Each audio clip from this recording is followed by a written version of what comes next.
Hello, I'm Ken Johnson, and welcome to the New Hope Reads ministry. We hope you will visit daily as we read from the Chronological Bible. May our time spent together in God's Word be a blessing to us all as God reveals Himself and His nature, as He opens our minds, and as He prepares our hearts for our good and His service. Again, thank you for joining us.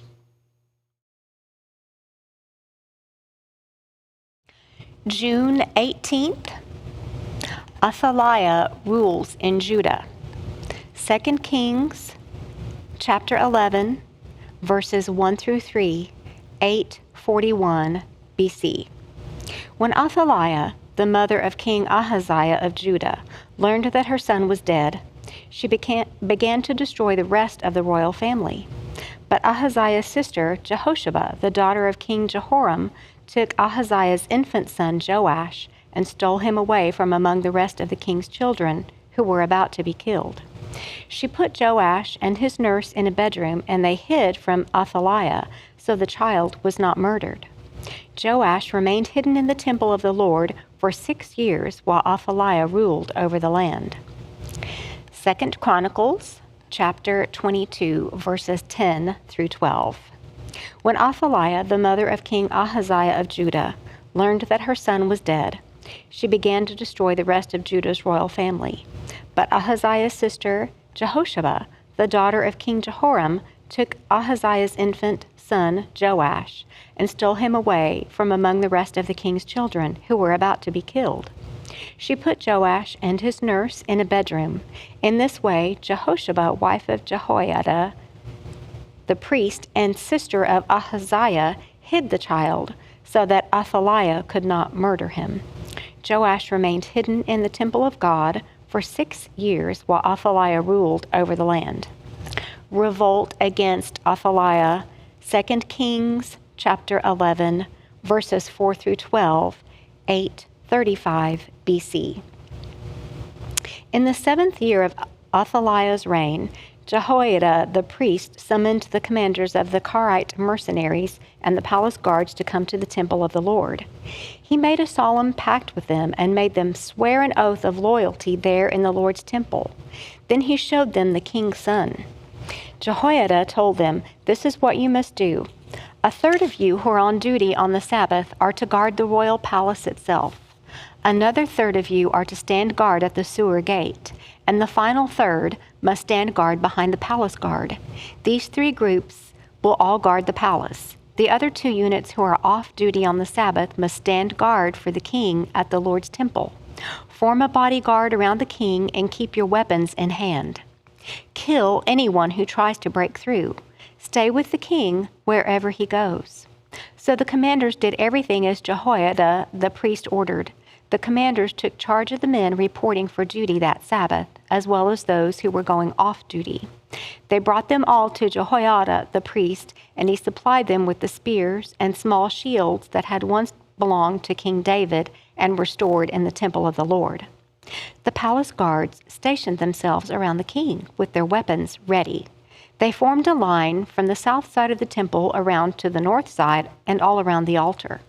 Then Jehoiada brought out Joash, the king's son, placed the crown on his head, and presented him with a copy of God's laws.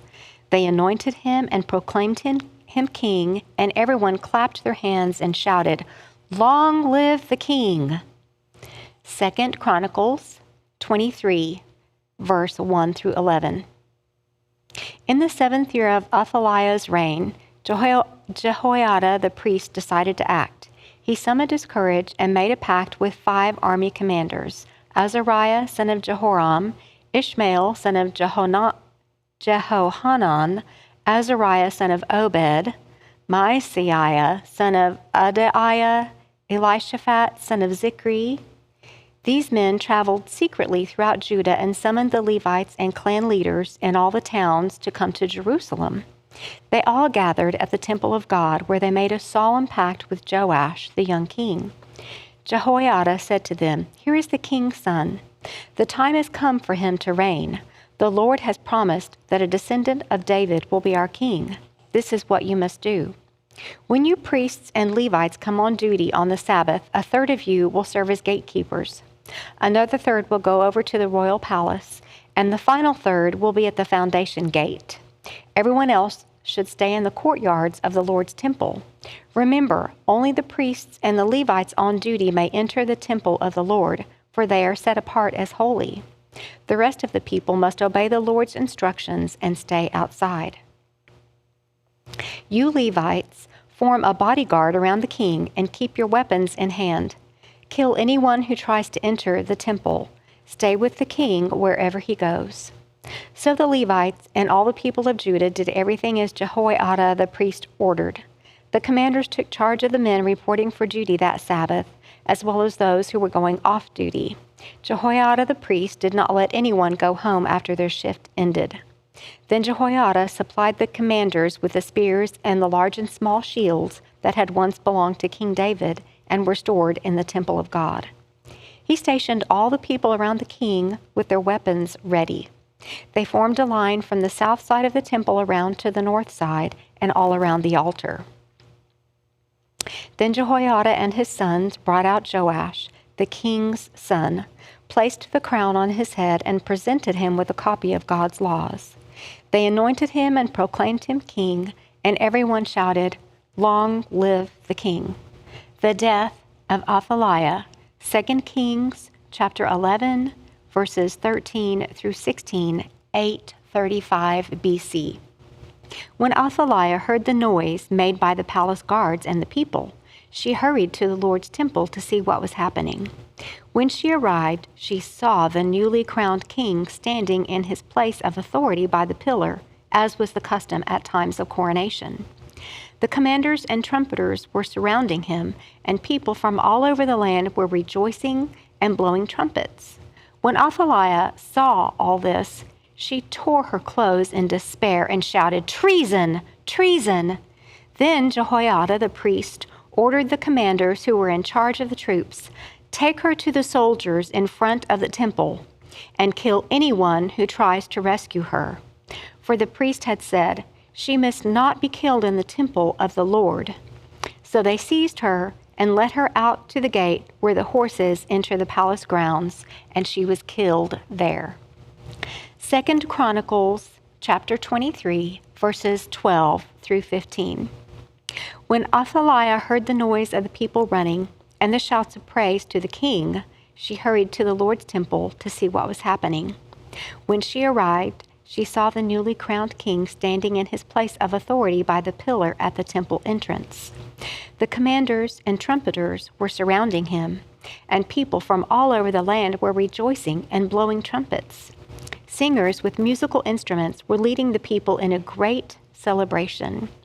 When Athaliah saw all this, she tore her clothes in despair and shouted, "Treason! Treason!" Then Jehoiada, the priest, ordered the commanders who were in charge of the troops, "Take her to the soldiers in front of the temple and kill anyone who tries to rescue her." For the priest had said, "She must not be killed in the temple of the Lord." So they seized her and led her out to the entrance of the horse gate on the palace grounds, and they killed her there. Jehoiada's religious reforms. 2 Kings chapter 11, verses 17 through 21, 835 BC. Then Jehoiada made a covenant between the Lord and the king and the people that they would be the Lord's people. He also made a covenant between the king and the people. And all the people of the land went over to the temple of Baal and tore it down. They demolished the altars and smashed the idols to pieces, and they killed Matan, the priest of Baal, in front of the altars. Then Jehoiada, the priest, stationed guards at the temple of the Lord. Then the commanders, the Karite mercenaries, the palace guards, and all the people of the land escorted the king from the temple of the Lord. They went through the gate of the guards and into the palace, and the king took his seat on the royal throne. So all the people of the land rejoiced, and the city was peaceful because Athaliah had been killed at the king's palace. Joash was 7 years old when he became king. 2 Chronicles chapter 23, verses 16 through 21. Then Jehoiada made a covenant between himself and the king and the people that they would be the Lord's people. And all the people went over to the temple of Baal and tore it down. They demolished the altars and smashed the idols, and they killed Mattan, the priest of Baal, in front of the altars. Jehoiada now put the priests and the Levites in charge of the temple of the Lord, following all the directions given by David. He also commanded them to present burnt offerings to the Lord as prescribed by the law of Moses, and to sing and rejoice as David has instructed. He also stationed gatekeepers at the gates of the Lord's temple to keep out those who, for any reason, were ceremonially unclean. Then the commanders, nobles, rulers, and all the people of the land escorted the king from the temple of the Lord. They went through the upper gate and into the palace, and they seated the king on the royal throne. So all the people of the land rejoiced, and the city was peaceful because Athaliah had been killed. Joash rules in Judah. 2 Kings chapter 12, 1 through 16, 835 BC.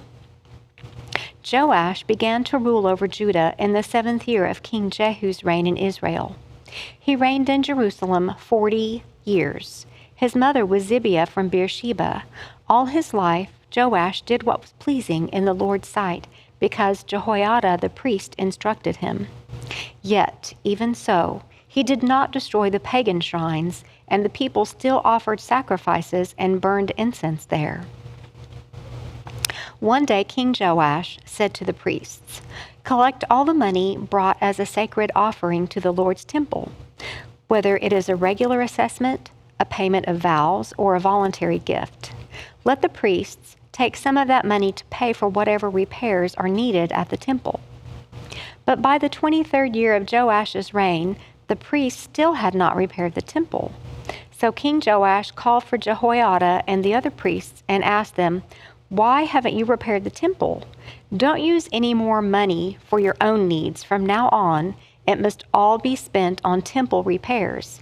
So the priests agreed not to accept any more money from the people, and they also agreed to let others take responsibility for repairing the temple.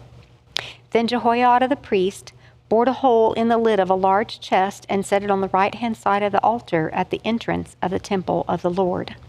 The priests guarding the entrance put all of the people's contributions into the chest. Whenever the chest became full, the court secretary and the high priest counted the money that had been brought to the Lord's temple and put it into bags. Then they gave the money to the construction supervisors, who used it to pay the people working on the Lord's temple: the carpenters, the builders, the masons, and the stonecutters. They also used the money to buy timber and the finished stone needed for repairing the Lord's temple, and they paid any other expenses related to the temple's restoration. The money brought to the temple was not used for making silver bowls, lamp snuffers, basins, trumpets, or other articles of gold or silver for the temple of the Lord. It was paid to the workmen who used it for the temple repairs. No accounting of this money was required from the construction supervisors because they were honest and trustworthy men. However, the money that was contributed for guilt offerings and sin offerings was not brought into the Lord's temple. It was given to the priests for their own use. 2 Chronicles chapter 24, verses 1 through 16.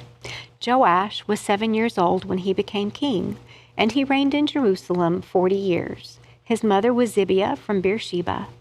Joash did what was pleasing in the Lord's sight throughout the lifetime of Jehoiada the priest. Jehoiada chose 2 wives for Joash, and he had sons and daughters. At one point, Joash decided to repair and restore the temple of the Lord. He summoned the priests and Levites and gave them these instructions: "Go to all the towns of Judah and collect the required annual offerings so that we can repair the temple of your God. Do not delay." But the Levites did not act immediately. So the king called for Jehoiada the high priest and asked him, "Why haven't you demanded that the Levites go out and collect the temple taxes from the towns of Judah and from Jerusalem? Moses, the servant of the Lord, levied this tax on the community of Israel in order to maintain the tabernacle of the covenant. Over the years, the followers of wicked Athaliah had broken into the temple of God, and they had used all the dedicated things from the temple of the Lord to worship the images of Baal. So now the king ordered a chest to be made and set outside the gate leading to the temple of the Lord. Then a proclamation was sent throughout Judah and Jerusalem, telling the people to bring to the Lord the tax that Moses, the servant of God, had required of the Israelites in the wilderness. This pleased all the leaders and the people, and they gladly brought their money and filled the chest with it. Whenever the chest became full, the Levites would carry it to the king's officials. Then the court secretary and an officer of the high priest would come and empty the chest and take it back to the temple again. This went on day after day, and a large amount of money was collected. The king and Jehoiada gave the money to the construction supervisors, who hired masons and carpenters to restore the temple of the Lord. They also hired metal workers who made articles of iron and bronze for the Lord's temple. The men in charge of the renovation worked hard and made steady progress. They restored the temple of God according to its original design and strengthened it. When all the repairs were finished, they brought the remaining money to the king and Jehoiada. It was used to make various articles for the temple of the Lord, articles for worship services and for burnt offerings, including ladles and other articles made of gold and silver. And the burnt offerings were sacrificed continually in the temple of the Lord during the lifetime of Jehoiada the priest. Jehoiada lived to a very old age, finally dying at 130. He was buried among the kings of the city of David because he had done so much good in Israel for God and his temple. Jehoiada's reforms reversed. 2 Chronicles 24, verses 17 through 22. But after Jehoiada's death, the leaders of Judah came and bowed before King Joash and persuaded him to listen to their advice. They decided to abandon the temple of the Lord, the God of their ancestors, and they worshipped Asherah poles and idols instead. Because of this sin, divine anger fell on Judah and Jerusalem. Yet the Lord sent prophets to bring them back to him. The prophets warned them, but still the people would not listen. Then the Spirit of God came upon Zechariah, son of Jehoiada the priest. He stood before the people and said, "This is what God says. Why do you disobey the Lord's commands and keep yourselves from prospering? You have abandoned the Lord, and now he has abandoned you." Then the leaders plotted to kill Zechariah, and King Joash ordered that they stone him to death in the courtyard of the Lord's temple. That was how King Joash repaid Jehoiada for his loyalty, by killing his son. Zechariah's last words as he died were, "May the Lord see what they are doing and avenge my death." The death of Jehu, 2 Kings chapter 10, verses 32 through 36, 814 BC. At about that time, the Lord began to cut down the size of Israel's territory. King Hazael conquered several sections of the country east of the Jordan River, including all of Gilead, Gad, Reuben, and Manasseh. He conquered the area from the town of Arur by the Arnon Gorge to as far north as Gilead and Bashan. The rest of the events in Jehu's reign, everything he did, and all of his achievements are recorded in the book of the history of the kings of Israel. When Jehu died, he was buried in Samaria. Then his son Jehoahaz became the next king. In all, Jehu reigned over Israel from Samaria for 28 years. Hi there, and welcome to New Hope Reads. I'm Mark Ruff, and we are delighted that you've joined us to share in the reading of God's Word. It's very important that we share this together and be in God's Word daily. And by the way, we'd like to invite you to join us here at New Hope Church of Christ anytime you get a chance. Sunday mornings, we have classes at 9:30. We have worship at 10:30, and you can join us live or online. Have a blessed day.